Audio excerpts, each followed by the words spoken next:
Last week ஒரு 4 day trip மாதிரி நாங்கள் ஃப்ரெண்ட்ஸ்லாம் சேர்ந்து ஒரு கென்டக்கியில் இருக்கிற ஒரு லொக்கேஷனுக்கு போயிருந்தோங்க. ஸோ அங்கே வந்து நாங்கள் என்னென்னலாம் பார்த்தோம் அப்படின்னு சொல்லிட்டு அப்கமிங் லாங் வீடியோஸில் ஷேர் பண்ணுறேன். அதுக்கு முன்னாடி நான் இதை பற்றி ஷேர் பண்ணியே ஆகணும். நாங்கள் அங்கே பார்த்ததுலேயே ரொம்ப பிடிச்சிருந்த ஒரு ஃபஸ்ட் எக்ஸ்பீரியன்ஸ். இதுக்கு முன்னாடி இந்த மாதிரி ஒரு எவர் எக்ஸ்பீரியன்ஸ் நான் ஃபேஸ் பண்ணதே கிடையாது. இந்த இடம் வந்து பார்த்திங்கன்னா நாடா டனல்னு சொல்லுவாங்கங்க, கென்டக்கியில் இருக்குது. இது வந்து நேச்சராக மேட் பண்ணதா அப்படின்னு கேட்டிங்கன்னா இல்லைங்க, நேச்சராக ஒரு மலையாக இருந்ததை குடஞ்சி ஒரு பாதையாக உருவாக்கியிருக்காங்க.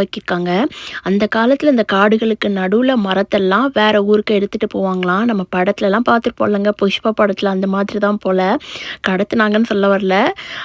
கவர்மெண்ட் ரூல்ஸ் படி எடுத்துகிட்டு போயிருக்காங்க. பட் இப்போ அந்த ரூல்ஸ் எல்லாமே டோட்டலாக ஸ்டாப் பண்ணிட்டாங்கல்லங்க.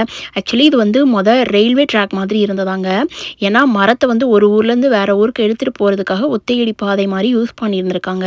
இதுக்கப்புறம் கவர்மெண்ட் அந்த ரூலெல்லாம் எடுத்துட்டாங்கன்னு சொல்லிட்டு இப்போ டோட்டலாக அந்த ட்ராக் எல்லாம் எடுத்துட்டு ஒரு சுண்ணாம்பு பாதையை வச்சு ரோடு மாதிரி பூசி இப்போ காரு மட்டுமே போகிற மாதிரி ஒரு பாதையாக வச்சுருக்காங்கங்க.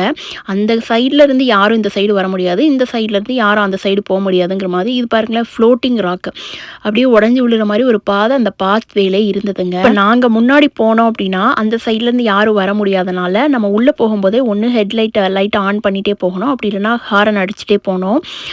ஏன்னா ஆப்போசிட் வேலேருந்து யாராவது வரும்போது இது எக்கோ அடிக்குமா, ஸோ அப்போ நம்ம வரோன்னு சொல்லிட்டு அவங்க கொஞ்சம் நேரம் வெயிட் பண்ணுவாங்க. இது வந்து பார்த்திங்கன்னா கரெக்டாக ஒரு 30 to 40 செகண்ட்ஸ் போல் நம்ம ட்ராவல் பண்ணி அடுத்த எட்ஜஸ்க்கு போகணுங்கிற மாதிரி இருக்குதுங்க. சூப்பராக இருந்தது. லைட்டே இல்லாதனால ஒரு சம்திங் டிஃப்ரெண்ட்டான ஒரு ஃபீல். அப்புறம் வந்து ஃபுல்லாக கேவாக இருக்கிறனால கார் போகும்போது அந்த பீப் அடித்தோம் அப்படின்னா பயங்கரமாக சவுண்ட் எக்கோவில் கேட்டதுங்க. இந்த பாதையை வந்து உருவாக்குறதுக்கு முன்னாடி இருந்த காலத்தில் வந்து நாடா அப்படிங்கிற ஒரு ஊர் வந்து பக்கத்தில் இருந்திருக்கு, ஒரு கிராமம்.